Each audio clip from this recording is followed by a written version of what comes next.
שלום לכם, מקווה שתוששתם. כן.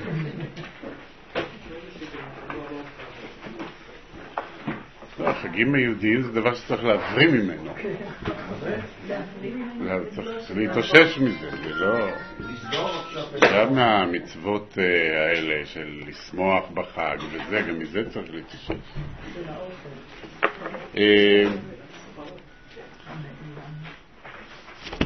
ואנחנו עכשיו פונים למעבר, כלומר אנחנו לא מיד במעבר, העניין הוא שהסיפור הזה בנוי כשתי חטיבות,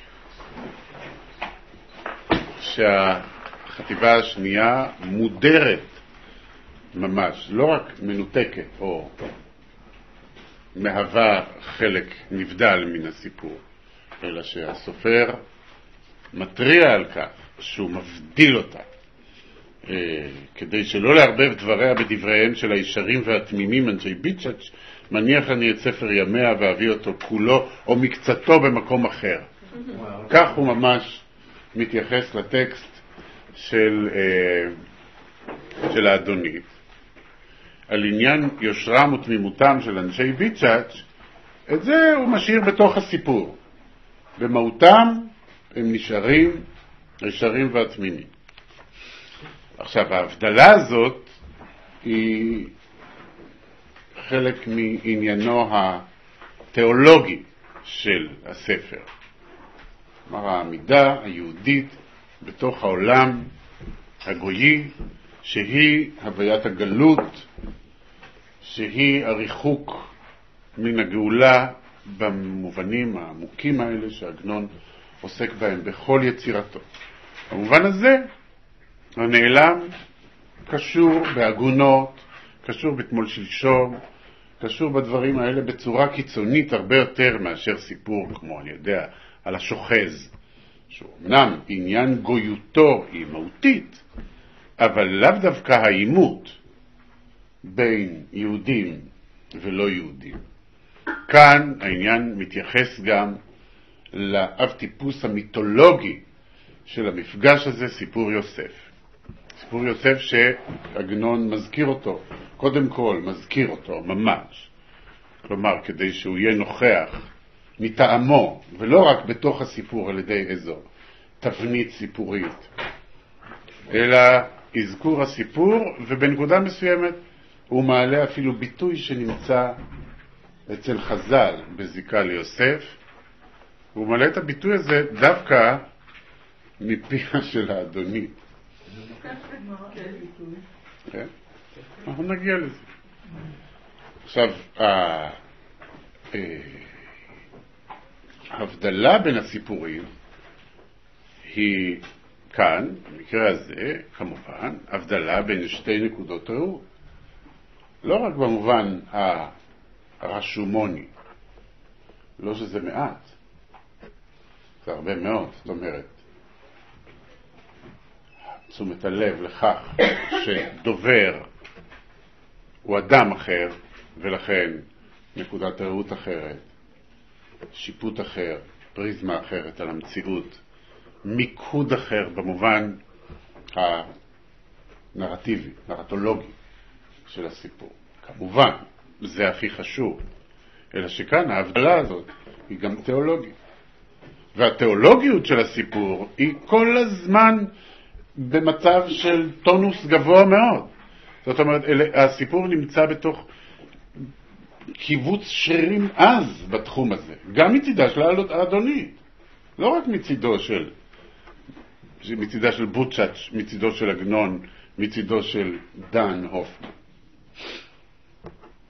שאלת יהודיותו כשהוא נשלח אל מחוץ לקהילה, אל העולם הגויי, אל הצבא, אל החוץ הזה. והחוץ כאן הוא לא יער, הוא לא ליסטין, הוא לא מי דוהר כה מאוחר בין סופה ושר, בליל סופה ושר.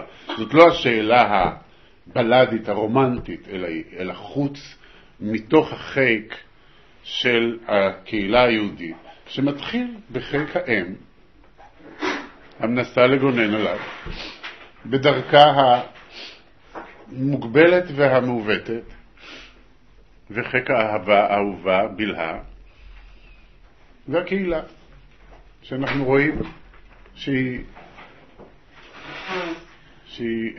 לא מספיק טובה. הקהילה, אני מתכוון.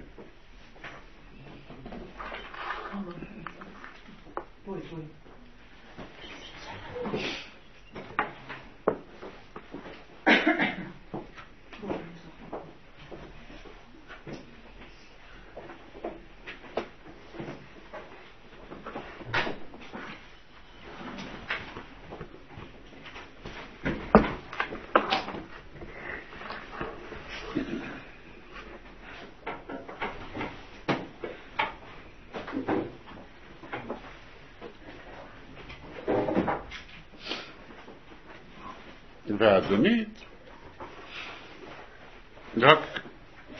רק מעט מאוד דומה לאשת פוטיפר.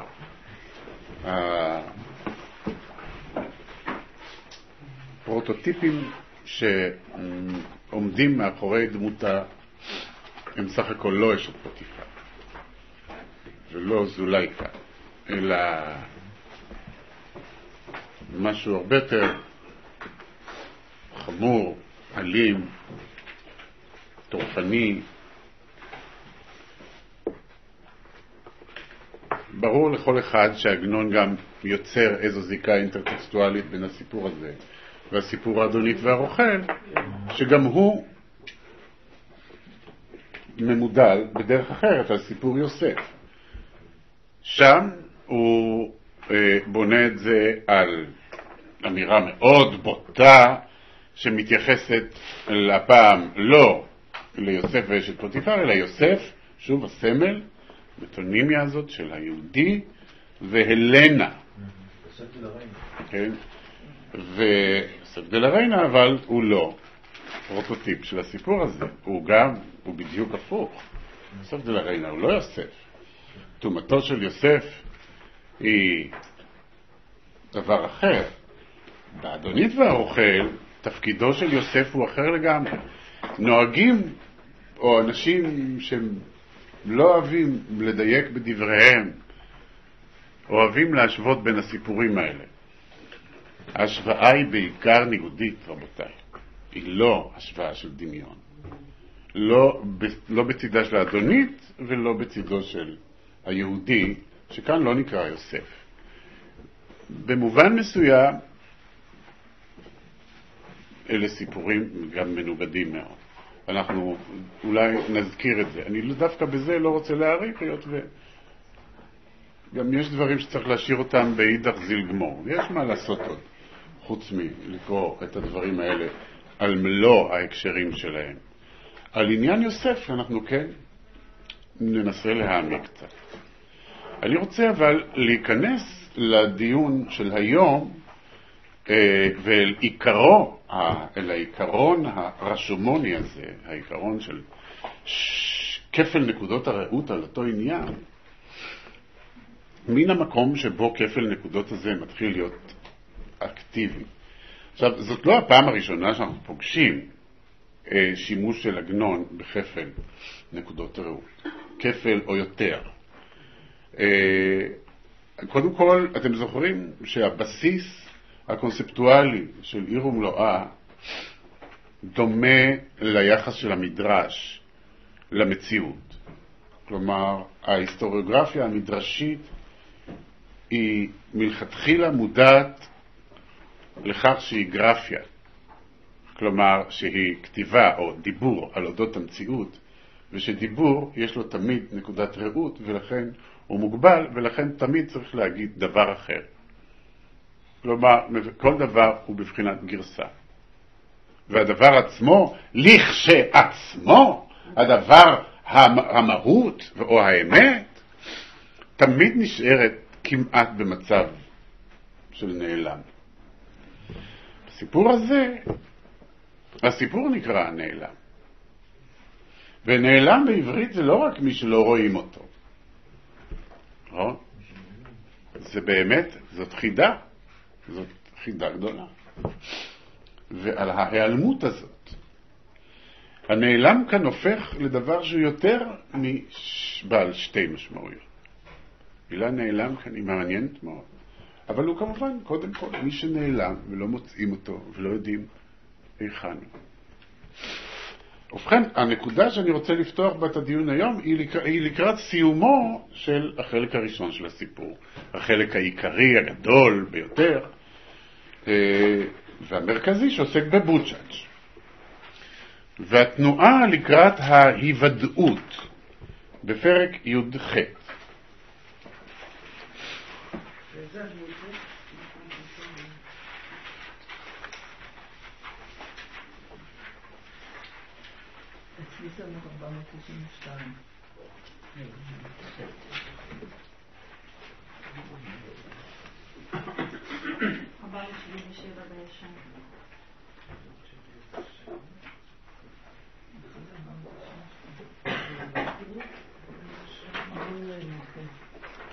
עכשיו, גם החלק הזה יש לו נגיעה חזקה לעולם הגויי, והוא ההיוודעות של הסיפור, כמו גם התנועה שגורמת את ההיעלמות של הסיפור, תלויה במשא ומתן עם העולם הגויי. ותזכרו כל הזמן שהעולם הגויי כאן ממודל על הפרעוניות הזאת, על המצריות הזאת, או על הדבר הזה שהוא הציביליזציה האחרת הזאת. אנחנו מדברים על שר העיר, שהוא שר המחוז, הוא קשור בבית של הגרף פוטוצקי. אתם זוכרים? בעל הבית שלו הוא הגרף פוטוצקי. הרי הדבר שבגללו מזדמן התנר, עושה התנורים, לביתו של שר המחוז, הוא זה שהבית מקולקל, וצריך שיפוץ. וכל דבר שם טעון שיפוץ, והתנר, שהוא עכשיו מוליך הידיעה, הוא יהודי. הוא צריך לדבר אל שר המחוז, שהוא גוי. העמידה הזאת, כל מתכונת הדיבור הזאת, היא הסצנה שבה נמסר לנו הדבר הגדול על גורלו של דן. התנר הוא העד. עכשיו, הבית הזה הוא של הגרף פוטוצקי. המושג גרף פוטוצקי, רבותיי, בעולמה של גליציה ופולניה, אני לא יודע למה להשוות את זה בימינו. זה איזה מין, מה את צוחקת? כי את הכרת את זה כבר קודם מאיזה מקום, אולי מהבית, כן? בבית של יוצאי מזרח אירופה, זה יכול להופיע בכל מיני דברים פשוטים לגמרי. אתה רוצה עוד מרק? מה אתה חושב? שאתה גרף פוטוצקי? כן, כן, גרף פוטוצקי, זה מין מילה כזאת, אבל זאת שושלת אצילים חשובה בעולם הפולני, ולכן כשהוא נמצא כאן, הגרף פוטוצקי הוא לא כבדיחה. והוא גם לא הוא, זה לא הוא, הגרף פוטוצקי כאן, אלא שמולו ובתוכו נמצאת השושלת הגויית הזאת, שממנה נמשכים שאר האצילים האלה, שהסיפור הזה מלא בהם. פגשנו כבר כמה אצילים, פגשנו גם כמה אצילים אכזרים, פגשנו כמה אצילים אכזרים ודוב. אתם זוכרים? מבקשים להם רב. הדוב שברח. העניין של הדוב, גם כאן, אצילים ודובים. עכשיו, הקורא היטב ספרות אירופה במאה ה-19, פוגש את הדובים האלה בכל מיני מקומות, דרך אתוס הציד האבירי של הפאודל האירופי בכלל. עכשיו, האזור של גליציה ופולין עד ליטא מלא היה יערות שהיו בהם דובים. לכן העניין הזה שצועני עם דוב מופיע עם דוב מעולף, שזה הדרך שמופיע הדוב בחייה של האדונית, וזה מופיע בהמון סיפורים, עד כדי כך שמשורר כמו אלתרמן מדמה את עצמו כמשורר למי שמופיע עם דוב בשוק. כן? המרקיד הדובים הזה. זה חלק מעולמו של הטבע הפרא המזרח אירופי. יש הרבה סיפורי חסידים גם על איזה מישהו. כן, כן, כן. סיפרו עליו לרקוד בתוך גירוש כזה של דור. כן, נכון. זה קודם כל עולם האסוציאציות שנכנס לתוך הסיפור. בפנטדאוש של מיצקביץ', השיר, האפוס הפולני הנפלא, שהוא בעצם ליטאי. כן, המילים הראשונות שלו זה פנייה לליטא.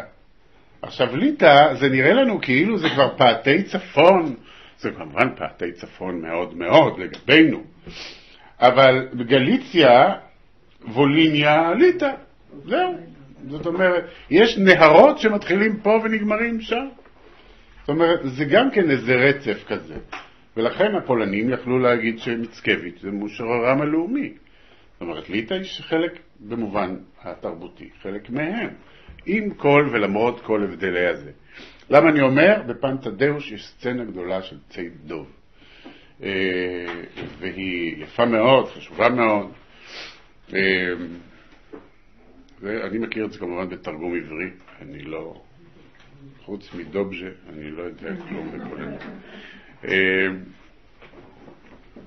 מזה אנחנו מתחילים, כלומר, אלה המתחים שעגנון גם משתית את הסיפור עליהם, אבל מכניס אותם לסיפור בצורה שבה העמדה, הדיבור, הדובר, הסיטואציה של הדיבור, היא אקטיבית מאוד, ובמיוחד בדיבור הזה של התנר עם השר, עד שיוצא הדיבור. העיצוב הזה של בקיעת הסיפור מתוך הפערים, קודם כל, המעמדיים, התיאולוגיים והפוליטיים ביניהם. התנר רועד מפחד, כמובן, מול השר. משום שהוא צריך להפליל, עכשיו, אישה גויה, את האדוני. יום אחד זה העמוד אצלי 478, זה העמוד השני של פרק י"ח, תמצאו את זה. יום אחד נכנס השר לחדר אחד מחדרי הבית, ראה אומן יהודי עומד ומעמיד בו תנור. נסתכל השר במעשה האומן ונענה לו ראשו דרך גילוי רצון וקורת רוח ממעשיו. בינו לבינו התחיל השר מהרהר בליבו. רוב היהודים מעבירים על חוקי הממשלה, ואלמלא שיש ביניהם קצת אנשים הגונים שמוסרים את הרמאים, לא היו השלטונות יכולים להם. עכשיו שנזדמן לי יהודי שניכר שאדם ישר הוא, אקח אותו בדבריו ואשמע ממנו דברים הנעשים בעיר. אתם מבינים שהוא רוצה להפוך אותו למרגל בזיקה לעולם היהודי. מלשן, כן, ועכשיו זה מתחיל להתהפך הדבר הזה. שאל השר את התנר אם מבני המקום הוא וכן כל כיוצא. אחר כך שאל אותו מה חדשות יש בעיר. השיב התנר בחוכמה, חדשות בעיר לא שמעתי, חדשות בכפר ראיתי. עכשיו ראו את ההערות של המספר. השיב בחוכמה, זה פעם ראשונה, כל מיני הערות יש לו כאן, שמתייחסות לפער המעמדי והדרמטי ביניהם. אמר השר, רואה אני מדבריך שיש בפיך להשמיעני חדשות הראויות להישמע. השיב התנר דרך נימוס ודרך ארץ. אם אדוני השר הנאור והכל יכול אומר, ודאי כן הוא. אמר השר, הנח את כלי מלאכתך מידיך וספר לי מאותם הדברים שראית. אמר התנר, כל מה שיאמר לי האדון השר הנאור והכל יכול, אעשה. אמר השר, ידידי, הווה ממעט בדיבורים וספר את העיקר. לאיזה כפר אתה מתכוון ומה ראית באותו הכפר? אמר התנר, אבל חוששני לי מנקמה. אמר השר, מה ראית שם שאתה מתיירא שמא יגרמו לך נקמה? אמר התנר, אלמלא אדוני הוא שר גדול שכל העיר ואגפיה נתונים בידו, הייתי נושך את לשוני ובלבד שלא אעלה דבר ממה שראיתי. שימו לב שאפילו הביטוי נושך את לשוני קשור לתוכנו של הסיפור.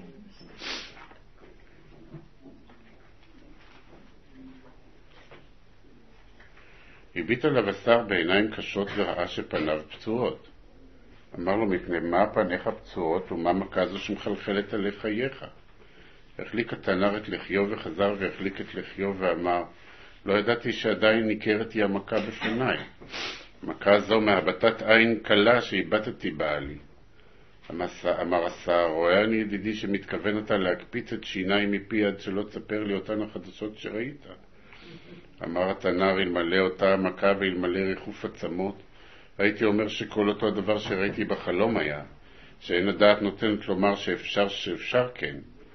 אמר השר, אל תרבד בדיבורים, אמור מה ראית, הנח את הכף מידך, ופתח ואמור. שימו לב, הסיפור עוד לא התחיל. עכשיו, אתם זוכרים מה היה כשקראתם את זה לראשונה? כלומר, איזה מתח בונה כאן המספר, איזה קרשנדו. כלומר, הסיפור לפני שהדבר נמסר, מוסר איזה רזוננס עצום. הייתי אומר, ההד בא לפני המכה, ההד בא לפני הרעם. כן? ומתוך המבוא הזה אנחנו מבינים את חומרתו. נסתכל התנר בכל צדדיו וחזר ונסתכל בכל צדדיו.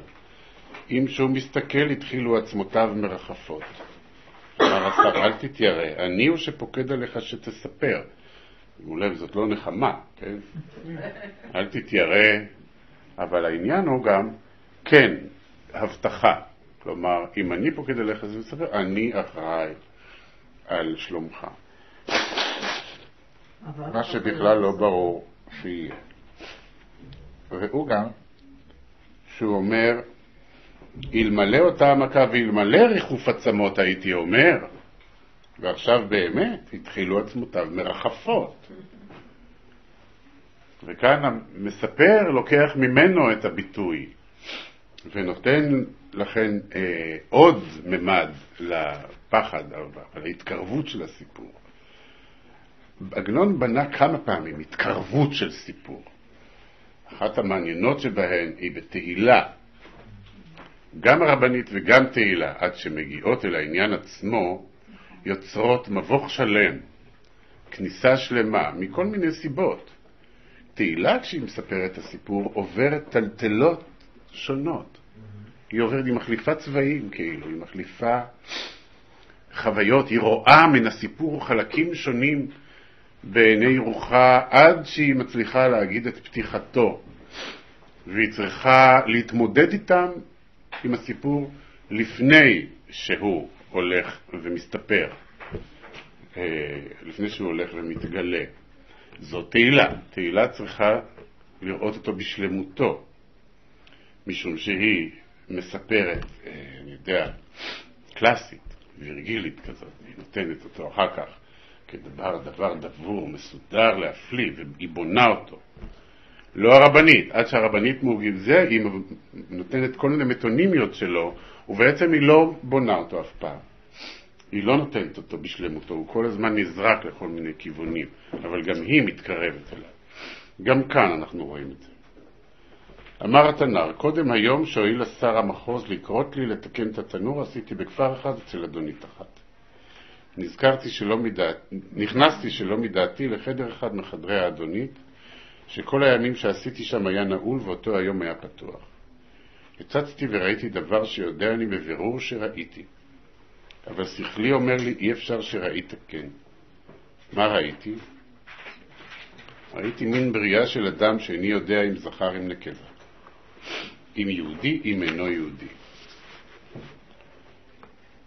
נדמה היה כנקבה ששערו ארוך כשל נקבה ועשוי בכישורים ובלולאות ומלובש בסמלה כחולה של סמות, ונדמה כזכר מחמת השיער שעוטפת על חיים כזקן. אולי אין זה זקן אלא שיער הראש שתלוי לו על הלחיים, ונדמה כיהודי מחמת צערו שמבצבץ מעיניו, ואותו אדם קשור בשלשלת של ברזל לקיר. מה זה תחרז ותמה ולא היה בי רוח לזוז ממקומי. באה אדונית וראתה אותי עומד ומביט. הרימה את השוט שבידה וסתרה על פניי ואמרה, יהודי הסתלק ולך לך. נרתעתי לאחוריי והלכתי לי. נעלה אדונית את דלת החדר והחזירה אותי ואמרה לי, על הבטת עין לקית בשוט, על דיבור פה מכת חרב תהרג. זה הסיפור של התנ"ך.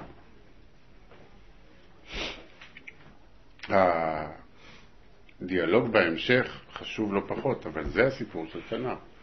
עכשיו ראו, הסיפור הזה גם כן מבליע הרבה מאוד. יש בו סך הכל מעט מאוד פרטים. בפרט אחד, או בפרטים הטכניים, הוא מתבאר לגמרי מסיפורה של האדונית. אבל תראו מה גורם לתנ"ר לחשוב שהוא ראה יהודי. העיניים העצובות. העיניים העצובות. עכשיו אנחנו יודעים שעיניו למשל לא שחורות. זה כבר נרמז פעם אחת, והאדונית אומרת את זה שהיא לא ידעה מה כחול יותר, אז שמו אותו עיניו. כלומר, זה לא איזה עניין פיזיוגנומי. היא תיתן לעצב העיניים הזה גם, היא רואה את זה. היא כותבת את זה. היא אולי מבינה את זה אחרת, אם היא מבינה את זה בכלל. על כל פנים, זה הדבר שקושר בעיני התנ"ר את זהותו של הנעלם עם היהדות. זה מדהים. אתם שמים לב, זו גם נקודה, זה כוח רגשי עצום. שום דבר חיצוני. הכל נועד לבלבל אפילו. והזהוי הזה, זה ערבוב זהויות בצורה הכי פורימית או קרנבלסקית שיש. כלומר, רבלה היה יכול להוסיף את זה לסיפוריו. בכתין היה מוסיף את זה לספר על רבלה. לא ברור אם יהודי עם גוי, לא ברור אם זכר עם נקבה. זאת אומרת, הכל מסוכסך. הוא לא יכול לפרש את מה שהוא רואה. עכשיו, דבר אחד, יש בו, לא יודעים אם לא יודעים, נדמה ככה, נדמה ככה, נדמה ככה, נדמה ככה. נדמה כיהודי מחמת צערו שמבצבץ מעיניו ואותו אדם קשור בשלשל של רמן. זאת אומרת, זה הדבר שהוא מוסיף אל התמונה הזאת. ומעניין גם שאדם, כמו התנ"ר אומר את זה, יוצא שהזיהוי של היהודי עם היגון הוא חלק משפת הסימנים של העולם, של העולם הבוצ'צ'יק. לא פגשנו את זה עד כאן. הבוצ'צ'י הוא אולי היהודי בכלל. אנשים גם סיפרו, נגיד שבזמן השואה או משהו כזה, כשאנשים התחברו, ואפילו שהיה להם תווי פנים זה לא יהודי, ושמים בעיניים או שמישהו יהודי. זה לא קשה, עם הפחדים.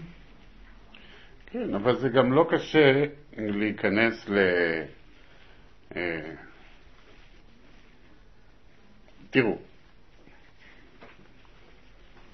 אנחנו נמצאים בתוך נקודת הראות של העולם היהודי והעברי.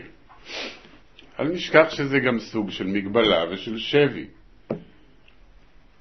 רבותיי, יש גם עיניים עצובות ללא יהודי. בואו לא נשכח את זה. סבל הוא... זה לא קשור בשואה ולא קשור בכלום. זה מתאים לנו לעשות. מתאים לנו, ואנחנו גם, יש לנו נטייה לצקצוק לשון. זה נטייה יהודית, כן? ישר, אוי ויי. יש ספר אמריקאי נפלא שנקרא Joys of Yiddish. וה-O-Y של הג'וי כתוב באדום, השאר בשחור. ככה שבתוך הג'וי יש אוי. כן? זה המתכון. זאת אומרת, שימו לב, אנחנו בתוך שגרה כזאת. כמובן שאחרי שהיינו את זה, מישהו היה צריך להגיד, השואה. זה שזה נעמי הייתה, היא רק הראשונה.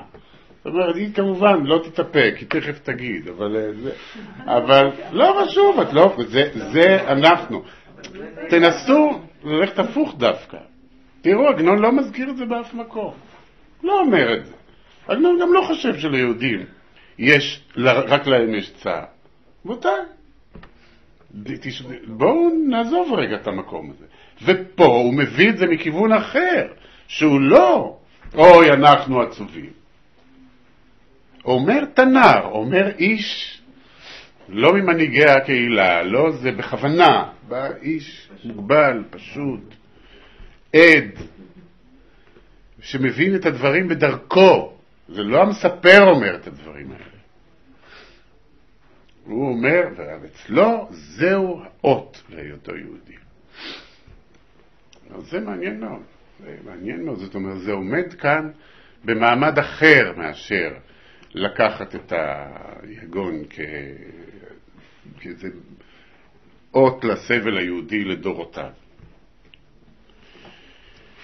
ובדבר הזה מצטלבים הסיפורים. דווקא בזה הם מצטלבים לגמרי. זאת נקודת השיתוף בין שתי נקודות הראות, חוץ מהסמלה הכחולה.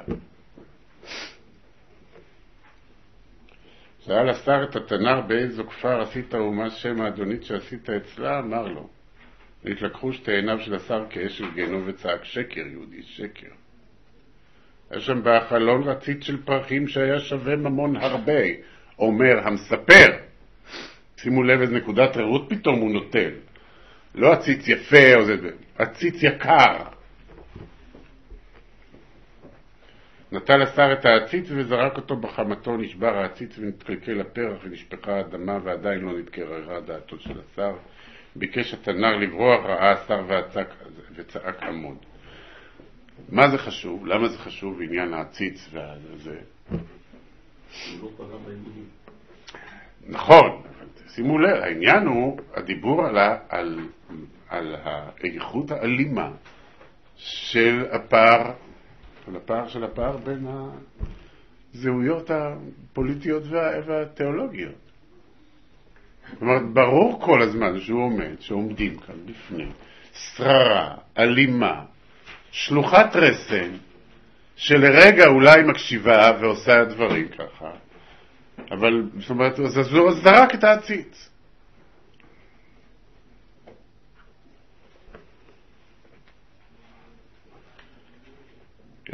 אני פוסח, כשנכנס שר המחוז באותו יום, יום למחרת, נכנס, שר הגליל, הוא שר המחוז, נכנס שר הגליל. כלומר, עלינו עכשיו לדרגה שהיא על גבול הבירה כבר. אמר לו שר הגליל לשר המחוז, להניח את הדבר כמות שהוא אי אפשר, צריכים לעשות מעשה. אבל אמרו אתה, כלום היה עולה על דעתך, אישה שהשיבה פניהם של שרים מחזיקה לה בביתה גבר צעיר? אלא מה טעם קשרה אותו בשלשלת של ברזל לקיר? וכי אדם פר ארבעה הוא? או אינו אלא קנאת אישה יש בדבר? מה סיפר לך יהודי? שדומה היה עליו אותו הצעיר ליהודי, בשם כל הקדושים. דבר זה כולו שקר, שקר וחזר. ישבו להם שני השרים כאחד, והזכירו דברים שהראו לפני חצי דור בזמן שהיו שניהם בחורים, ואותה אדונית בחורה הייתה, ושרים רבים ונכבדים היו מחזרים אחריה, וישיבה את פני כולם, ועמדה ברווקותה. עכשיו כבר יצאו רוב שנותיה, וכל נכסיה יצאו מידיה, ולא נשתייר לה אלא כפר קטן זה שידרה שם, ואף הוא יותר משהו מעלה חיטה ושיפון ומעלה קוצים. אנחנו מתחילים להבין שגם ברמזים מאוד, בקווים מאוד גדולים, שמדובר באישה מוזרה, באישה יוצאת דופן. אישה שהייתה בעלת מעמד גבוה, אולי אפילו יפה מאוד, ולא רצתה להינשא. אישה שרצתה להיות רווקה, ורצתה להישאר ברווקותה. זה הדבר שמסעיר אותם, את שני הרחלנים האלה. כן? מה זה? ועכשיו, מתוך כל העולם, לא רק שגבר צעיר, יהודי. הם גם סקרנים מאוד. אפשר לשאול משהו? אני בטח שאפשר, רצוי. אני לא לגמרי הבנתי את פשר התגובה הקשה שלהם, שכאילו ישר הם אומרים, לא בודקים, בוחנים, הם כועסים עליו בגלל שהוא יהודי, בגלל הם לא מאמינים לו, לא יכול להיות. הכעס הראשון של שר המחוז הוא על זה שהוא הפליל אישה כל כך נכבדה. הכעס שלהם הוא אחר, הם כבר עזבו את העניין, הם כבר הבינו שזה העניין שצריך לחקור את זה. ההפך, כאן נוצרת ההחלטה לשלוח שוטרים, אבל הם כועסים עליה עכשיו הם כועסים עליה. והכעס הוא, יש בו גם צד, שוב, תיאולוגי, בשם כל הקדושים. מה היא בוחרת לה? מצד אחד, מה זה? כך קושרים גבר צעיר? יש כאן גם אלבון על ידי הג'נדרי וגם אלבון דתי.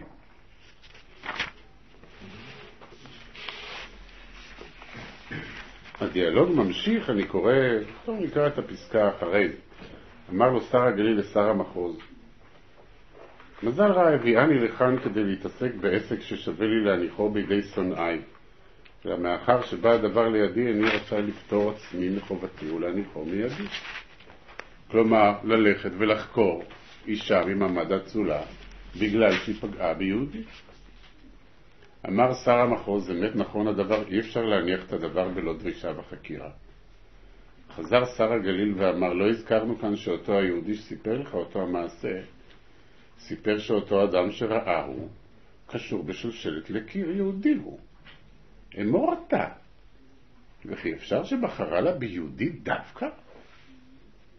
אמר שר המחוז, כבר רואה אני כמה רוגז וכמה קנאה ושנאה יעלה על ליבם של שרים, שכשיראו שזו שהשיבה את פניהם לקחה ליהודי.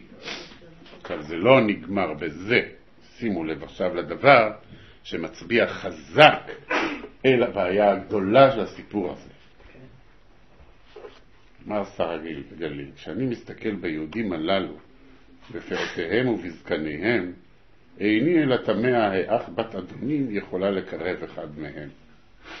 אמר לו שר המחוז לשר הגליל, באמת אומר לך, כבר מצטער אני על אותה השיחה עם היהודי עם התנא. צחק שר הגליל ואמר לו לשר המחוז, על השיחה עם היהודי אתה מצטער? על השיחה עם מי אין אתה מצטער? בין כך ובין כך חייבים אנו לעשות מעשה. עדיין אני יודע מה אעשה, אבל דבר ברור שיש להזדרז. מאחר שיודעתי שראה יהודי את קלונה, זוממת היא להסתיר את קלונה. נזדרז ונעשה עד שלא איחרנו. העניין הוא זה שהם לא מעלים על דעתם שיכול להיות קשר אירוטי בין העולם הגויי לעולם היהודי. העולם היהודי נראה להם מחוץ להקשר האירוטי. מה? זה מילה יהודית. לא, זה לא עניין של פסניש. פסניש זה אתוס. דווקא אצלם זה עניין של... זה נראה להם עולם מכוער. זה נראה להם עולם דוחה. אבל מאותה סיבה. אני אמרתי את זה ביידיש, אבל זה בדיוק העניין. כלומר? שזה נוראי בעיניהם שאישה מאוד מכובדת תחבור ליהודי. נכון, אבל זה מוריד אותה. כן, בוודאי, אבל העניין לא רק תיאולוגי, זה נראה להם הכרעה אירוטית צמוהה. מה שהוא מתכוון לומר זה שהיהודים נראים בלתי ראויים לתשמיש. ממש ככה, דוחים. הוא לא מעלה על דעתו. זה בתור קורבנות. כן. והוא קורבן שם, הוא קשור בשלשלת. זה לא בדיוק קשר אירוטי... את זה הם לא יודעים. את זה הם לא יודעים. יודעים, כי הוא אמר, אבל הם מתעלמים מזה, זה פחות חשוב ביניהם. תראה, אתה לא לגמרי צודק, ואנחנו גם נראה, הקשר הוא אירוטי לגמרי. מה שהיא עושה, הוא מסערה אירוטית ביותר. לא מה שעושה הבחור. הבחור איננו יודע בכלל, כנראה, מה קורה. אבל אנחנו מבינים שהבחור הזה נראה אחרת לגמרי ממה שהשרים האלה מעלים על דעתם. הרי האמא כבר מצטטת כשהיא מוכרת אותו ליהודים, שהאדונית ראתה, הפריצה ראתה אותו ואמרה שכזה מין אורו יכול היה להיות אצלם כגדול שבמפקדים. כלומר שהוא נחן דווקא אני יודע, איזה פנש גברי, ויופי, ויופי וכוח. והוא גדול. כלומר, הכל חובר בו וזה הדבר שאנחנו לאט לאט מתקרבים ורואים שהוא ככל הנראה ההיבריס במישור התיאולוגי. זה העניין עם יוסף. אל תשכחו, זה העניין עם יוסף.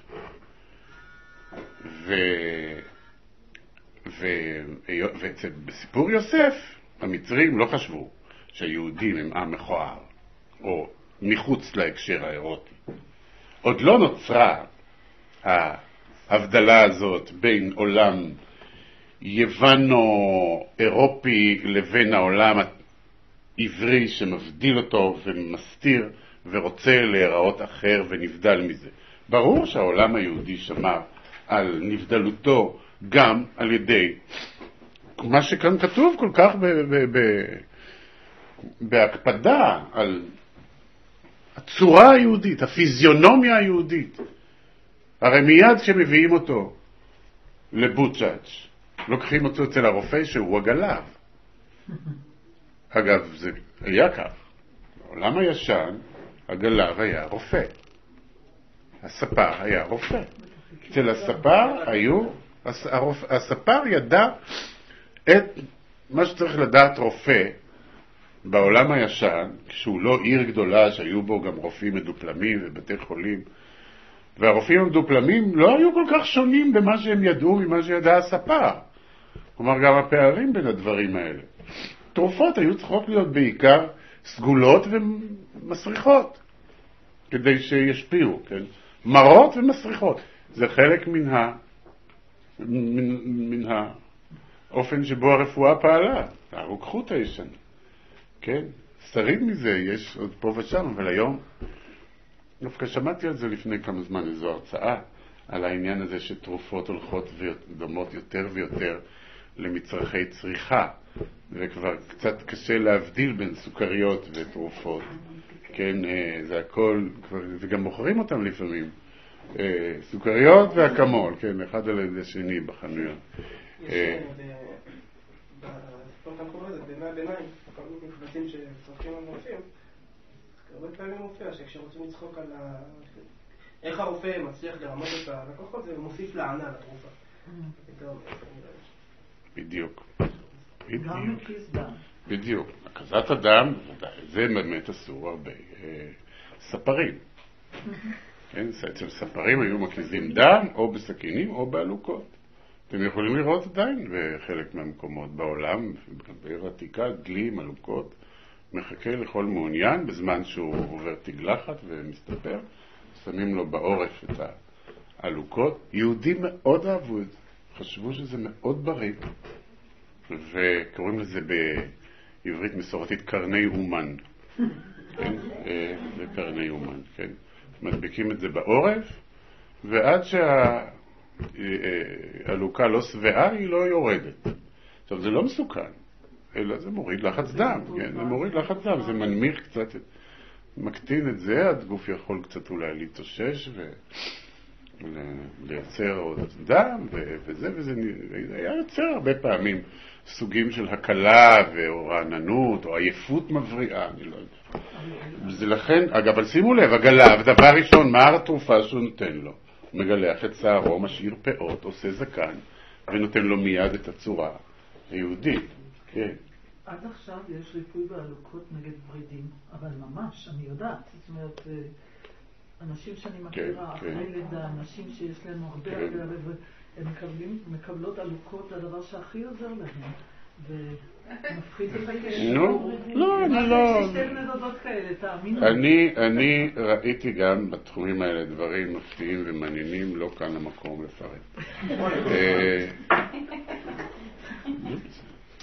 הייתי באחד הגלגולים שלי חובש כמה אירועים די סוערים, ראיתי דברים שמה שעושים בתי חולים כשזה ממש נעשה מסוכן ומסובך וזה, אז יש דברים שלא שמענו עליהם בחיי היום-יום והם עוזרים.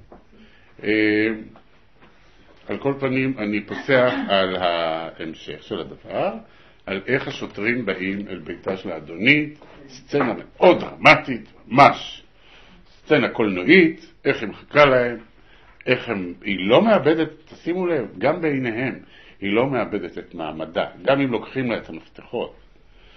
הם שומרים על מעמדה, כלומר העניין הזה, המעמדי, הפאודליות, הנוהגים של הפאודליות, זה שהאטריבוט שלה זה שוט.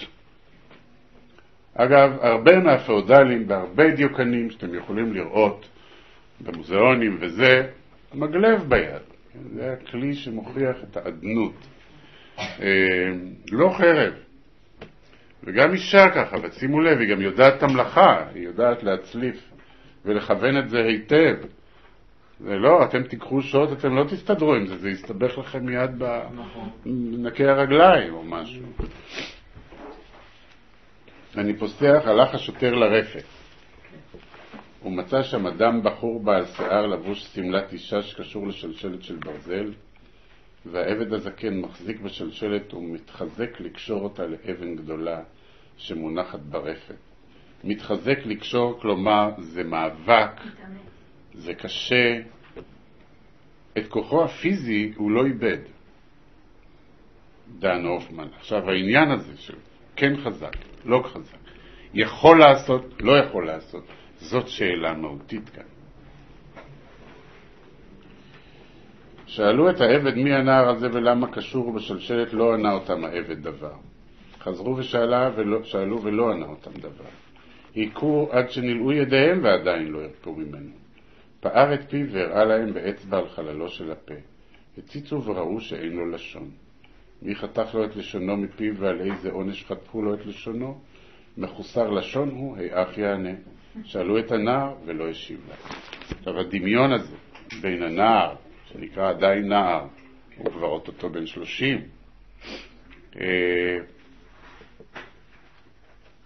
הפער הזה, הדמיון בינו לבין העבד, שניהם לא יכולים לדבר. חיתוך הלשון נעשה כאן גם פיזי וגם מטאפיזי. העבד וחיתוך לשונו הופך לנקודה האחרונה של הסיפור. אל תשכחו, היומן של האדונית לא נגמר עד שהיא לא מפרשת את זה. זה הדבר האחרון בסיפור כולו.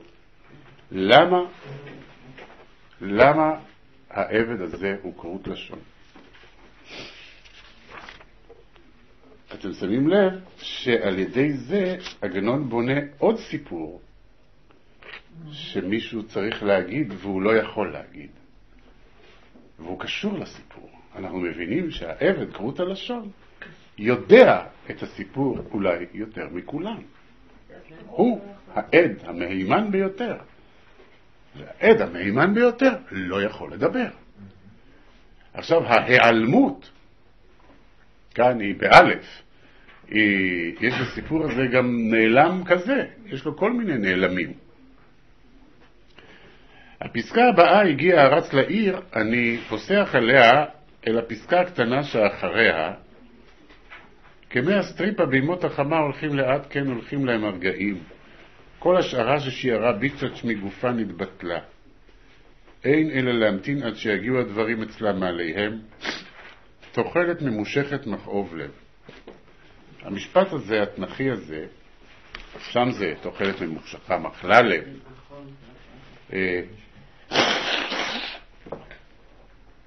הוא חשוב מאוד, משום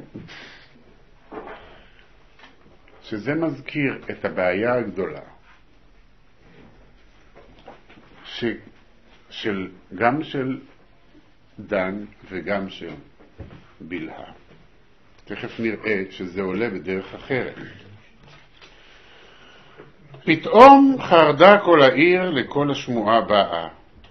מקצת מן האמת שהגיע ממקום שהגיע החרידה כל לב. ועדיין לא ידע איש בעיר מה שם האדונית ומה שם הכפר שלה ומי הוא זה שמצאו כפות למיטתה. החדר שסיפר עליו התנר שראה שם בחור עומד שלול בשלשלאות של ברזל מחובר לקיר נעשה בעיני הבריות חדר משכבה של האדונית, ואם חדר משכבה ודאי למיטתה היה כפות. עכשיו זה מעניין משום שמטאפורית יש בזה משהו באופן שבו זה, אבל כאן עגנון עוסק בטוקבקים, כלומר איך דעת קהל לוקחת דבר ורצה איתו. ואחר כך, מה מתגלה? זה הזיקה בין הדעת הקהל בכלל. כולם באו. הוא אומר, הקבעה גדולה הייתה אותו יום בעיר. לא הייתה הקבעה כזאת מיום שביצ'ץ'. כן? התקהלות כזאת, אמבוה כזאת, לא הייתה. זהו, כמובן לשון הגזמה, אבל הסיפור הזה הוא על הקהילה ועל הצד ההמוני שלה. זה לא היחד של בית הכנסת. זה לא הקהל ששומע את הדרשות הגדולות. כן? אם הבאים, אני פוסח על פסקה, אם הבאים בא בלהה עם אמא. אל תשכחו שגברת הופמן, האמא, כבר מתה. עמדה לה בלהה עם אמא שעמדה עליה לשומרה. פעמים הרחיקוה בזרוע, פעמים דחקה עצמה מאליה ולא ידעה אם לשם ראייה היא דוחקת, או כדי לצאת מן הלחץ ומן הדחק.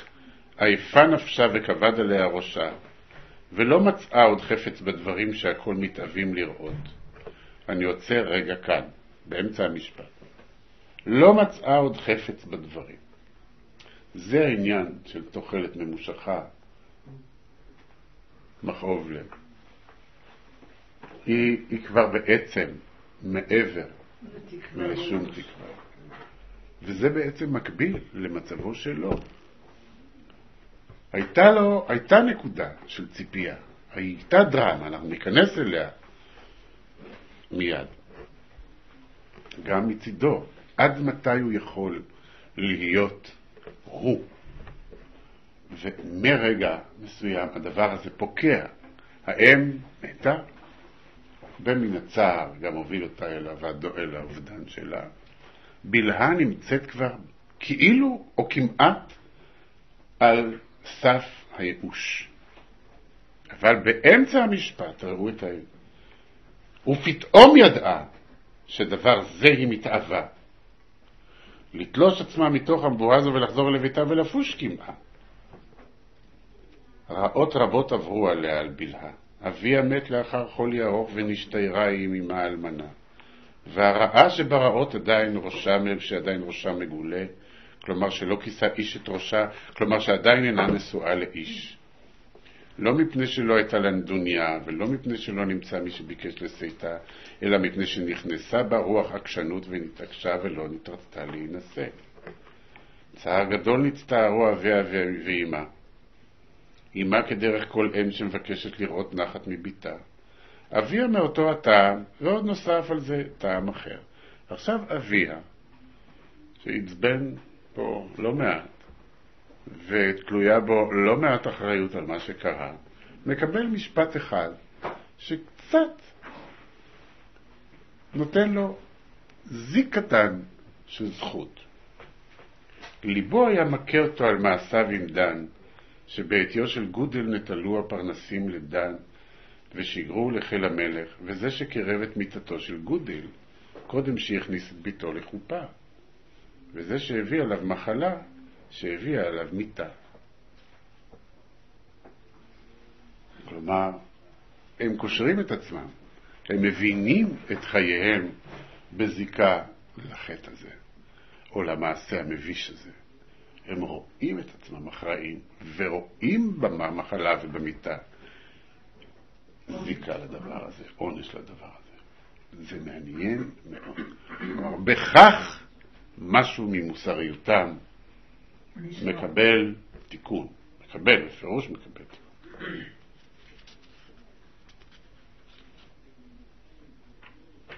אני פוסח על הפסקה הקטנה, אל הפסקה, אין הקדוש ברוך הוא מניח את המתאבים לדעת. פעמים מודיע להם על ידי עצמם, פעמים על ידי אחרים. אם שכולם עומדים ומביטים, נשמעה צעקה מבהילה, שריחפו עליה העצמות. עוד נוסף על החרדה שחרדו על מעשה האדונית, חרדו על אותה צעקה. הוא מפסיק במקום הזה, ומגיע לצעקה מכיוון אחר. הרחקתי קצת מן העניין, נחזור לעניין. בכן נכנסו הקרונות לעיר, ועליהן האדונית והעבד כרות הלשון והנער. מלובש היה במלבוש אישה, ושערו עשוי כשל אישה, וראשו היה מגולה, ולא כל רוח חיים, לא בפניו ולא בעיניו. כבר הסירו הזיקיו מגופו, אבל עמידתו כשל מי שקשור לשלשלת הייתה. זהו מצבו. כלומר, כבר הוא לא יוכל לקבל על עצמו מהות של אדם חופשי. הוא לא יוכל יותר. ואנחנו מבינים שהצעקה היא של בלהה. ראתה בלהה את הנער וצעקה צעקה גדולה, ועוד צעקה אחת צווחה דן. הביט בדן הוא הנער שהיה מלובש במלבוש אישה, וחייך לה בעיניו, וידעו שהוא החייל הנעלם. אבל היו תמיהים שלא ניכר בו מסימניו של שוליה של חיות שנלקח לחיל המלך. ולא נתנו על לב שיצאו בינתיים 10 שנים, 4 שנים בחילותיו של הקיסר, ו6 שנים בחדר האדונית, מלבד שהיה לבוש מלבוש נשים ושערו עשוי כשער אישה. התחילו מצווחים דן, ומי שהיה מפקפק שאל דן אתה. דן לא השיב אלא נענה את ראשו דרך לב. אבל כבר לא היה ספק שהוא דן, בנה של האלמנה שנלקח מטעם הפרנסים לצבא. נזכרו באמו האלמנה שהייתה מחזרת בעיר ומבכה את בנה, ונזכר כל אחד מה אמרה לו ומה השיב לה. עכשיו תקראו משפט שכדאי לכתוב אותו בגדול. לא כל אדם ולא בכל עת ולא בכל צרה נוהגים כשורה עם דכאי הרוח. אתה מוצא בזמן שאדם נאנח ונאנק מצערו, עונים מה שעונים ופותרים אותו בלא כלום. ולא עוד אלא, פעמים הרבה יותר שצרתו של חברך גדולה, פחותה שיתוף לבך בצערו. לאחר שכל אדם בא בחשבון עם עצמו, חזרה דעתו אצל דן ואצל אמו. אני אעצור כאן. מה זה נקרא לאחר שכל אדם בא בחשבון עם עצמו? זה החליט, כן מסכן, לא מסכן, מה זה? אז למה אין חשבון נפש, ואנשים עושים כאן חשבון נפש, אנחנו רואים. לא, אפשר להתחיל, הם מתחילים לחשוב. אבל המעניין הוא שגם זה עובר להם. כלומר, עכשיו עגנון לא גומר את הסיפור בזה. העיר מתמודדת בדרכה המסורתית עם אסונו של דן. מנסה למצוא לו מקום בהקדש, אין מקום. מנסה למצוא לו מקום בבית המרחץ, אין מקום. מוצאים לו מקום אצל אלמנה אחת. ומבטיחים שיפרנסו אותו. לפעמים ב2 צל לשבוע, לפעמים ב3 צל לשבוע. ועל ידי זה, אחרת מחמה, זה משום שהמלמד, בעלה, היא לא אלמנה. מלמד, בעלה הוא משותק. קיימו שבעת חד 2 מצוות. נתנו מדור לדן ונתנו אמונתם לאשתו של המלמד לשלם לה שכר דירה ומזונות. נמצאו אנשים טובים שקיבלו עליהם לתת לפרנסתו של דן כל אחד 2 צל בכל שבוע, ובשבוע שחל בו יום טוב 3 צל. הייתה אשתו של המלמד מחזרת בכל חמישי בשבת על בתיהם, וכל אחד נתן כשיעור הבטחתו. ברמלב כל אדם זוכה בכל עת לשמור את מוצא שפתיו. פעמים הרבה נתרפו ידיהם של פוסקי צדקה, ונתמעטה נתינתם, והייתה אותה אישה עושה רוב יום חמישי בשבת בעיר, ולא היה בידה כדי מחצית צורכי השבת. ברם סחורה בלהה לטוב שהביאה לו לדן 2-3 פעמים בשבוע, מאכל ומשתה, ובהרבה שבתות הביאה לו כותונת נקייה. בכניסתה היה דן מרפרף בעיניו ועלה כמין חיוך על שפתיו, וניכר בהם מעין שינוי לטובה, וידוע כל שהוא מכיר אותה. וכשבכתה לפניו וביקשה ממנו שיאמר דבר, נשתנו עיניו וחזרו כמות שהיו קודם כניסתה, ונקרח חיוכו. משעמדה בלהה על דבר זה הייתה עוצרת את דמעתה וחובשת את הבכייה, אבל לא בכל עת עלתה לה לעצור את דמעתה ולכבוש את בכייתה. גם מה נמשך הדבר? פחות משיעור השנים שהיה חבוש אצל הפריצה. אצל הפריצה היה חבוש 6 שנים, וכאן בעירו, בביתו של המלמד, תינוקות, היה שרוי פחות משנה. מעוצר יגון חלה את חוליו שמת בו. שימו לב להקפדה על הדיאגנוזה. המספר אומר מעוצר יגון. העניין כולו קשור במה שהעיניים ביטאו. היגון. הכל הוא יגון. מה שקרה לו הוא יגון. הוא לא מוכן לדבר על דברים כמו נשתבשה דעתו, נטרפה דעתו, כל מיני מונחים שעוסקים בשפיות, בזהות, דברים שלמשל בתהילה יש. כן? נטרפה דעתה. אין כאן ביטוי כזה.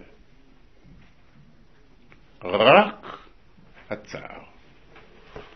הצער מוביל למוות, הסיפור הזה.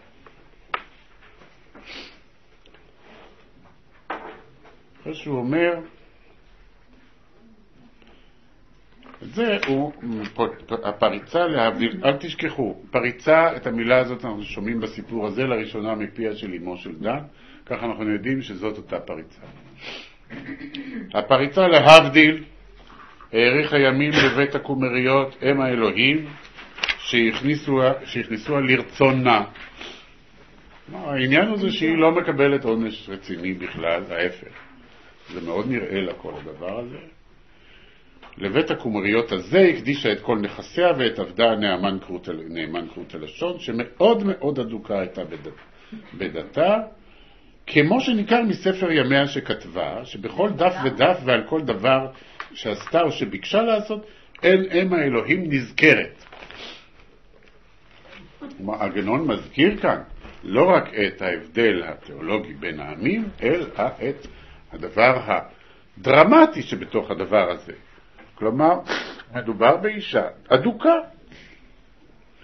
ובעצם, אנחנו מבינים מתוך יומנה שהיא באמת הייתה בדרכה. אדוקה. גם אדוקה מאוד.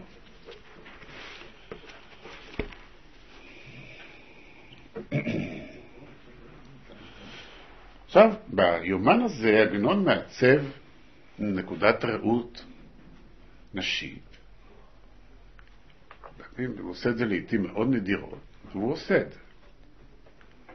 וכשהוא כותב סיפורים נשיים, הוא לא נזהר, הוא לא מתאפק, וכותב גם סיפורים נשיים, בעלי דחף אירוטי חזק. נזכור את בדמי המאה. סיפור אירוטי חזק ומעניין ומוזר, שכתוב מנקודת ראות נשית. גם הסיפור הזה.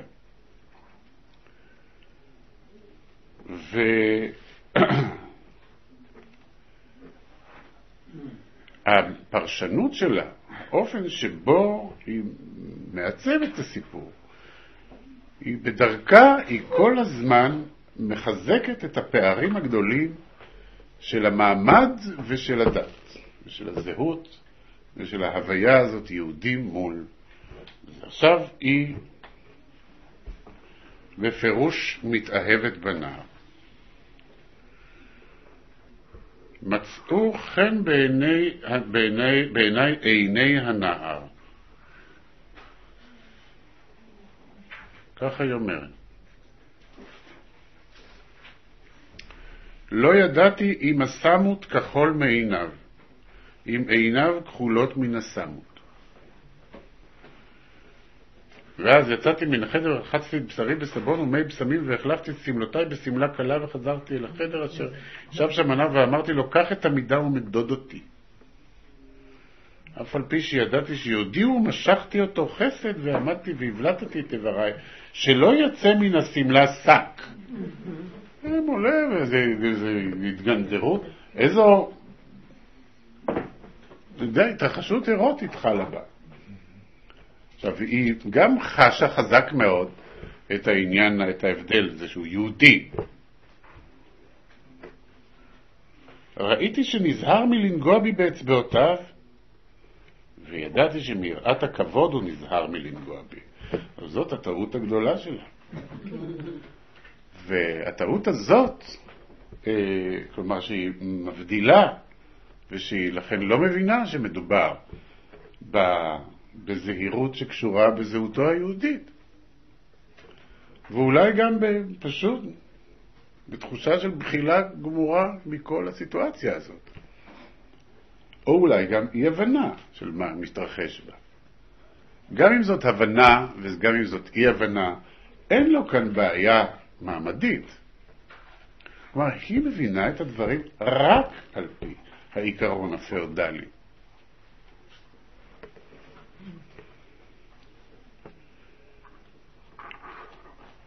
עכשיו היא בפירוש מתאהבת בו. פניתי עצמי מכל עסקיי ואמרתי לכרות הלשון, יבוא מי שיבוא, אני אינני. ואף את ספר הימים שאני רגילה לכתוב בו בכל לילה את מעשה היום, הזנחתי ולא כתבתי בו דבר. ישבתי והיבטתי במעשה החיית הצעיר, אצבעותיו עדינות וכל תנועותיו מלאות חן. מימיי לא ראיתי אצבעות עדינות שכאלה, ואיני מכרת שום אדם שתנועותיו נאות כל כך. כשהגיעה שעת מדידה שנייה, חזרתי ורחצתי את בשרי בסבון ובמי פסמים, באתי ועמדתי לפניו במלוא קומתי, ואם הוצרכתי להרכין עצמי או לפנות לכאן או לכאן, ונמצאתי סמוכה לו קצת, ראיתי שנרתעו לאחוריו. האמת אומר שרוצה אני שיסתיים כל מעשה הסמלה, שאין כבוד לבת הצילים לשום את כל מעייניה בנער עברי. שוב פעם עניין המעמד. נכון. עכשיו עניין היוספיות הולך ומצטרף. עכשיו ראו בפסקה אחרי שהיא נפרדת ממנו בפעם הראשונה ומחזיקה אותו לעוד מספר ימים, היא עוברת דירה מן הארמון הגדול לארמון הקיץ, ואז בסיום היא מסבירה. הכל יש בו הארמון הקטן, מה שאישה צריכה, ויכול אדם להוציא כאן את ימיו ושנותיו ולא ירגישו בו מן החוץ. שבכוונה תחילה נבנה כך, שבנהו אבא בשביל הגברת שהביא מעיר המלוכה דרזדן שבסקסוניה, שנה אחת קודם שמתה אמא. אומרים לא מיתת עצמה מתה אמא, אלא שפעם אחת נכנסה לאותו ארמון. נזדמן שנכנסה לחדר שהייתה דובה קשורה שם בשלשלת לקיר. הרגישה אותה הגברת באמא שבאה לבלוש אחריה, עמדה ונעלה אחריה את הדלת מבחוץ. מתה אמא שם מפחד ומרעב. עכשיו, בקטן, אנחנו מבינים שלאדונית יש גם עבר ופסיכולוגיה משלה, אפלה ואלימה ביותר. היא הולכת אל הארמון שבו אביה היה אחראי לזה שהמאהבת שלו קלעה את אמה עם דובה. זאת אומרת, זה לא סיפור פשוט. אם היינו מאוד רוצים, אפשר היה להוסיף כאן עכשיו פרק טרגי נוסף. היום ונורא. אולי היא קרובה להיות מפלצת, הפריצה, אבל היא פחות מפלצת ממה שעברה יכול לנמק. שימו לב, ביחס לעברה, היא לא נהדרת צלם. לחלוטין לא. עכשיו אנחנו מבינים קודם כל שלאישה הזאת יש עבר אלים במידה כזאת שקודם כל מצדיק את העובדה שהיא לא רצתה לשאת אף אדם. היא לא רצתה שום בעל. ולא מפני שהיא יש לה נטיות מיניות אחרות. זה לא העניין שלה. אביה היה אדם מפלצתי. וחולל סביב חייה בתור נערה או ילדה. סיפור עבעים, במובן מסוים, אימה נטרפה על ידי דור. היא לא נטרפה, היא מתה, היא השתגעה, היא הרסו אותה. נטרפה משהו? כן, נטרפה דעתה במובן הזה, כן. עכשיו שימו לב לתפקיד של הדוב במקום הזה. עכשיו זה קטן, עגנון לא כתב הרבה. זה יומן, זה לא יומן של כל חייה, זה רק זה. אולי אפילו לא גמר. אולי אפילו זה אמור היה להיות יותר מזה. אבל מה שיש כאן, ארוג באופן מאוד מאוד מכוון ומוקפד, והאישה הזאת מקבלת איזשהו אור צל שאין למשל לגברת באדונית והרוכל. אדונית והרוכל היא קניבלית. היא איזו אישה מפלצתית, היא מיתולוגית. ואין לה סיפור רגע. זהו, זה שאין לה סיפור רגע, הופך אותה גם למיתולוגית. האישה הזאת, היא אולי לא נחמדה, היא אולי איומה, אבל היא, לא, בוודאי. אבל היא לא שותת דם. נכון.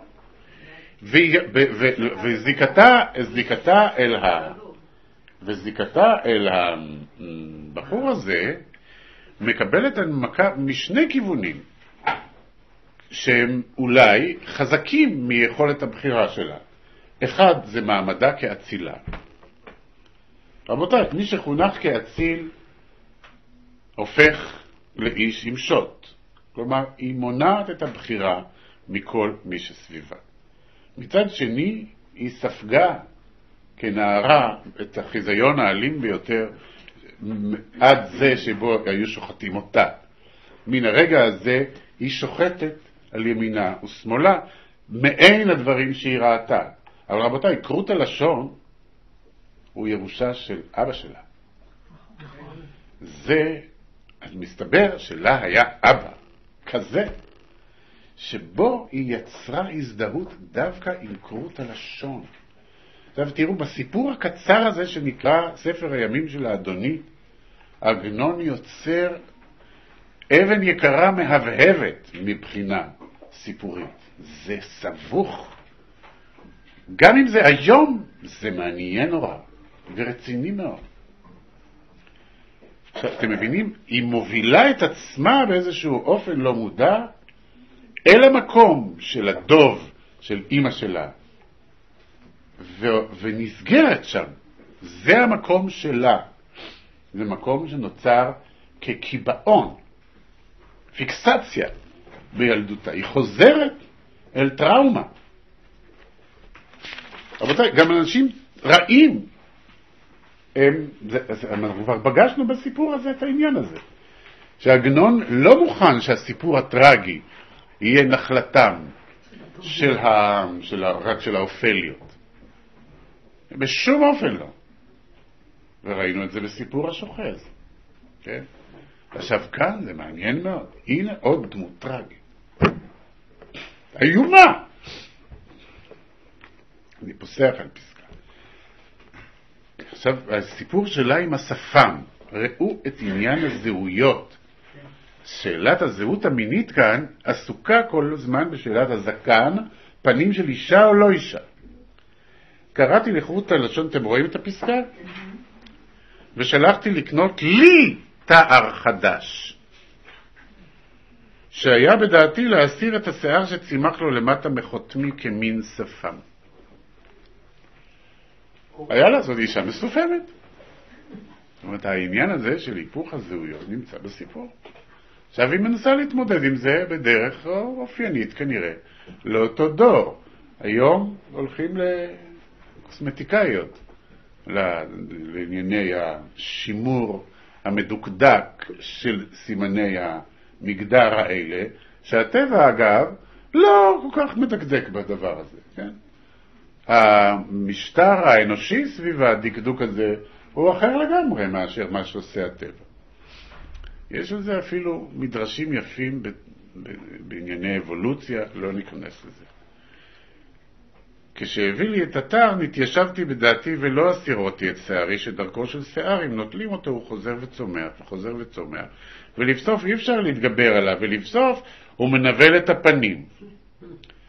נזכרת אני כשהלכתי לבקר את הרוזנת מולודובסקי 3 ימים קודם שמתה, שנכנסתי אצלה ומצאתי המוטלת על מיטתה, והייתי סבורה שנכנסתי לחדר המיטות של איש ולא של אישה, ששערות אדומות מדובללות נזכרו מתוך שפתה העליונה, לפי שלא גילחו את שערה, שהייתה סכנה שעם הסרת השיער ייפול חלק מן השפה. זה גורטסקי, ובכל זאת שייך לסיפור, למערך הסיפור. מנקודת ראות נשית עם העניינים הטכניים של הדבר הזה, וזה מאיר עכשיו חזק מאוד את הדמות הגרוטסקית, ובכל זאת הנאצלת או הקשה, שאנחנו זוכרים את דן על העגלה הזאת עומד שם, ויש לו השיער, איך זה מנוסח? לא סתם ארוך. אסוף וקלוע. אנחנו מבינים, כשרו עשוי כשל אישה. זאת אומרת, וגם אגב במדרש אצל יוסף, נכון. זאת אומרת, זה השיער, הדמיון עם יוסף נמצא בוודאי, תכף אנחנו נראה את המשפט הזה, אבל העניין הוא זה שאנחנו מבינים שהיא סירקה וסלסלה את שערו. הוא לא עמד לפני הראי ועשה את הדבר הזה. עכשיו, זה צד של הסיפור שלא נאמר. זאת אומרת, יום יום היא בנתה אותו כמין אישה יפה, או כדבר דו-מיני ביותר. זאת אומרת, היא עשתה כאן משהו, היא פיסלה לה פיגמליון. עכשיו, היא ידעה שהוא לא פסל. אני רוצה שתשימו לב שהיא מפלצת, אבל לא לגמרי. עכשיו, היא ראתה את עדינותו באצבעות. וזה עדינות וכל תנועותיו מלאות חן, ימי לא ראיתי אצבעות עדינות. שימו לב מול היד היא המטונימיה של האלימות או של היפוכה. היא באמת, היא לא רצתה את כל הגברים שבעולם, משום שהיא מצאה כאן גבר אחד שונה מכל עולמה. ולא באופן שבו הבנו קודם שהיא הייתה אומרת, הוא היה יכול להיות מפקד גדול. דווקא לא זה מה שהיה העניין. זאת אומרת, יש כאן בחירה אירוטית בגבריות אחרת, ושהיא באמת פתרון או באיזשהו מקום מוצא אפשרי לעולם היום שבו היא גדלה, שבו זרקו את אמא שלה וקלעו אותה עם דוב. מסיבות חיצוניות וגם פנימיות, אתם רואים שתי פסקאות הלאה, נמשכה תפירת הסמלה. בכל עת שהייתי פנויה ונכנסתי אצלו וישבתי עמו ונסתכלתי באצבעותיו המהירות ונתתי לו לספר על השרות שתפר להן שמלות. מה שהפליאני ביותר, שבכל אותם הסיפורים לא היה זכר לסיפור שיוצא הימנו, שהיה קרוב לאישה. והרי אלם חלום חמודות הוא, ובמלוא חומו עמד. עכשיו זה המשפט מבראשית רבה. ממש ככה. כן, אלם חמודות במלוא חומו עמד. ושם הסיפור גם ניתן לאשת פוטיפר. עכשיו הסיפור בבראשית רבה על אשת פוטיפר הוא דוסטויבסקי. זה סיפור נפלא. והמעניין הוא את זה הוא לומד באמת מבראשית רבה. בראשית רבה לא שונא את אשת פוטיפר. לא. זה סיפור שמהווה אפולוגיה על התנהגותה. אתם מכירים את הסיפור עם הרימונים? אתם לא מכירים את הסיפור? היא מזמינה את חברותיה תרוגים. אז תרוגים אתם מכירים? היא מזמינה את חברותיה אני זוכר את זה עם רימונים, אבל אולי זה בגלל ביאליק או אולי אני טועה. נותנת להם סכין ופרי, או אתרוג או רימון, לכל חברותיה, מושיבה אותם עם הזה להכין איזשהו מרקחת מהדבר הזה, ואז היא מזמינה את יוסף. כשהוא יוצא מן החדר מסתבר שכל אחת לא חתכה את האתרוג אלא את ידה. הן חותכות, הסכין עובר מן הפרי אל היד. ואז היא אומרת, עכשיו אתם מבינות מה עובר עליי. אתם רק פעם אחת רואות את זה, אני כל יום ויום. אבל זה סיפור יוצא מן הכלל. הסיפור אומר שיש תופעות אירוטיות, והטענה של בראשית רבה היא לא צקצקנית. זאת אומרת, צבועה. אוי, כמה היא לא בסדר. מה זה תשוקתה גברה עליה? איזה מין זה, גויים הם כאלה. הטענה של בראשית רבה, כמו בכלל כמה מסיפורי חז"ל, זה שהם מבינים שיש כוחות שהם מעבר לכוחם של כל אחד, כולל רבנים גדולים, כמו כל מיני ריש לקישים ורבי יוחננים. כלומר שיש כוחות שהם מעבר לבחירה, שמה שהיוונים היו קוראים להם אננקה, כלומר בגדר הכרח. והיוונים אמרו, הארוס הוא אננקה, הוא בגדר הכרח, אתה לא יכול להסתיר אותו. אתה יכול להיכנס למנזר, אבל אתה לא יכול לבטל את הכוחות האלה. כלומר, הטענה של בראשית רבה זה שיכול להיות, שיש דבר כזה, שיהיה גבר כה מושך, כה נאה, כה מצודד, כה לא יודע מה, שיכולל מסביבו, שיש קריזמה אירוטית. יש דבר כזה. זה לא עניין של שידוך. זה לא עניין של ראוי. זה לא עניין של זהות אתנית. זה לא עניין של זהות פוליטית. זה לא עניין של אלוהים. יש עוד דבר בעולם. וההוכחה של הסיפור הוא, זה שאם מושיבים שורה של נשים, זה היה קורה להם אותו דבר.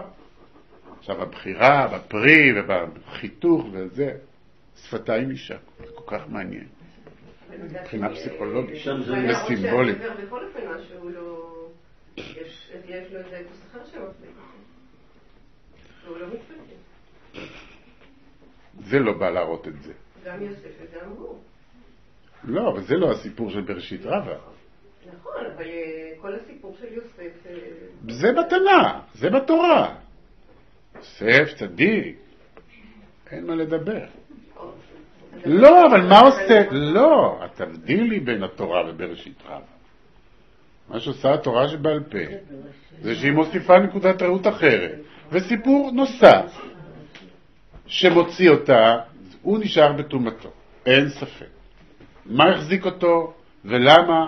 גם על זה יש להם תוספות, משום שגם הם מעלים על דעתם שזה לא היה פשוט גם מצידו. אז הוא ראה איקונים של אביו, ראה זה, כל מיני דברים. אז אם זה שמר עליו, ואם זה שמר עליו, איך זה שמר עליו? שאלה אחרת. על כל פנים, הסיפור הזה לא עוסק בטומאתו של יוסף, להפך. הוא קורא ליוסף ויוסף עובר שם סתם. מספיק שיראו אותו. כלומר, יש עליו אולי מעבר להבנתו.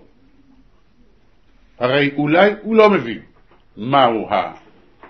מהי הקרינה האירוטית שיוצאת ממנו. אבל חז"ל מעלים על דעתם, מה שבדרך כלל לא מעלים על דעתם, אנשים, שיש דבר כזה קרינה אירוטית. שישימו איזה מישהו ושהוא יטלטל את האנשים שסביבו. ולא ברור בדיוק איך. והאפקט הזה קורה, משום שהוא אחד מהכוחות שפועלים על המין האנושי. עכשיו, בסיפור הזה, עגנון לוקח מבראשית רבה את הרעיון המעניין, שבגלגול המאוחר, הקשה, ההיסטורי כל כך, הכל כך לא מיתולוגי רק, זה לא רק מיתולוגי, זה ריאליסטי, מוכרחים לקחת בחשבון את נקודת הראות של הפריצה. ואם מוכרחים לקחת אותה, אי אפשר לצבוע אותה כמו איזה מין פסל או איזה צלם מחור מראש של אשת פוטיפר שבתורה. שום אופן לא. הוא ממש עושה כאן את כל העבודה. ובתוך חייה, בתוך הדבר הזה, הפנייה שלה אליו וההתאהבות הגדולה שלה בו, וזאת התאהבות. היא באיזה דבר שקשור באמת באתוס גברי ובסגנון גברי, שיש בו עדינות גדולה. והיא מבינה שלאדם הזה אין בכלל בקיאות בעולם האירוטי. היא מבינה את זה לגמרי. עכשיו, היא לא רק מבינה את זה. לדעתה, היא נמצאת בתוך טלטלה מוסרית. כל הלילה התהפכתי על משכבי ומנוחה לא מצאתי. רעיונות רבים ורעים עשו שמות בליבי עד שחשבתי שדעתי נטרפת. עמדתי ממיטתי וקראתי והתפללתי לאם הקדושה שתעמוד לי בעת צרתי, והיא לא נענתה לי. וידעתי שכועסת היא עליי שנתתי ליבי לאיש יהודי. כך היא מבינה. לא את זה שהיא שללה את חירותו, אלא שהיא לקחה יהודי. ראו את הכניסה של הפאודליזם לתוך הדבר הזה. זה כל הזמן חיתוך, זה שני דברים. גם יהודי, אבל זה ששללה את חירותו היא לא קולטת. מעשה הסמלה נגמר ויפה הייתה הסמלה האחרונה מן הראשונה פי כמה. אבל ביקשתי ממנו תופר שימתין לי עוד יום אחד. רוצה, אני אמרתי, לבחון את הסמלה לאור היום. נתרצה לי התופר ואמר, אשב עוד יום אחד בחצרך. בלילה קראתי להבדיק רות הלשון ואמרתי לו, קח את הסמלה ולך, ובוא בחדר התופר, וקח את בגדיו, והנח במקומו את הסמלה, ויזהר שלא ידע בבואך ובצאתך. מכאן ואילך נכנסת שאלה לא פתורה, והיא מה דן הופמן עשה בכל הדבר הזה. וזה הנעלם הגדול של הסיפור. הרי הוא עדיין לא כלום, והוא לא חלש עד סוף הסיפור. הוא איש רב כוח. הוא איש רב כוח.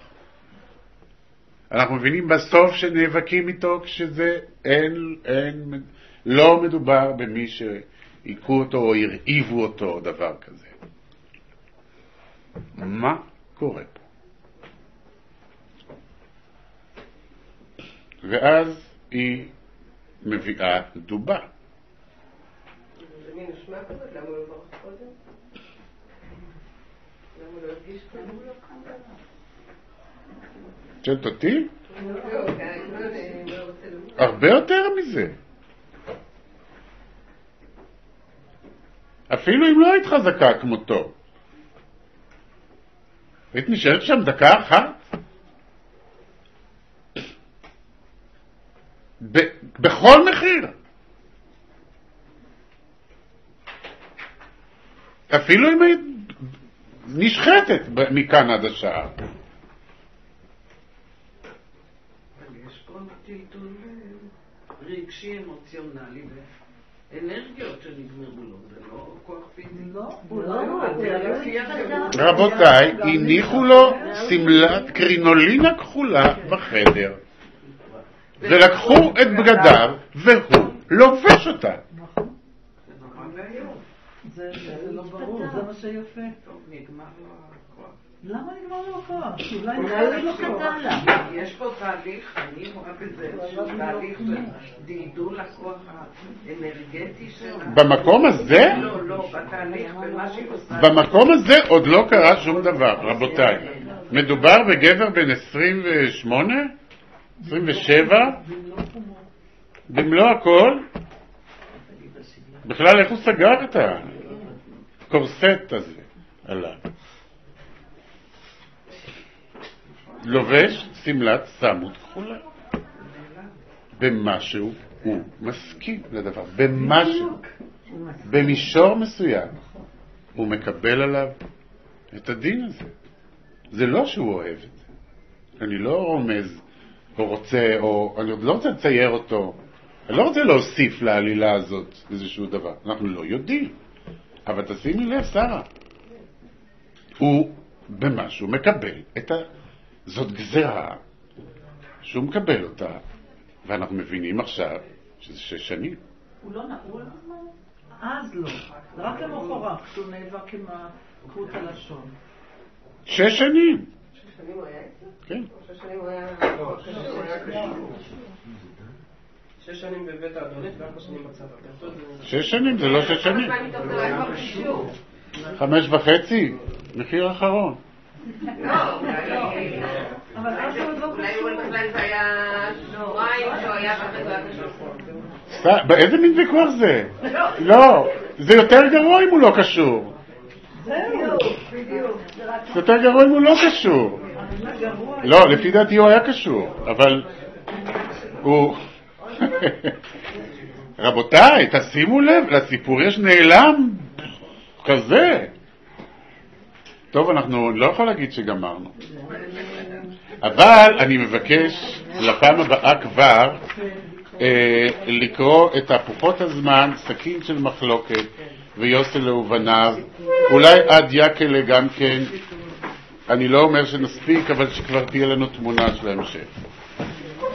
גם מוקדים כזה, אתה מצפה המון שנים משהו, ואז ברגע האחרון אתה נרדם, זה לא בסיפור הזה. זה הרבה סיפורים. זה בעיה פה למישהו הוא היה צריך לחזור לאשתו, ולהתעכב עוד קצת, כי הוא רצה שיהיה לו קצת יותר כסף. כל מיני דברים כאלה, מביא לאובדנות. את צודקת בזה שיש בעיכוב הזה תחילתו של האסון הזה. אבל כל הזמן יש, כמו שקוראים בבנק, את יודעת, פתחי יציאה. פתחי מילוט.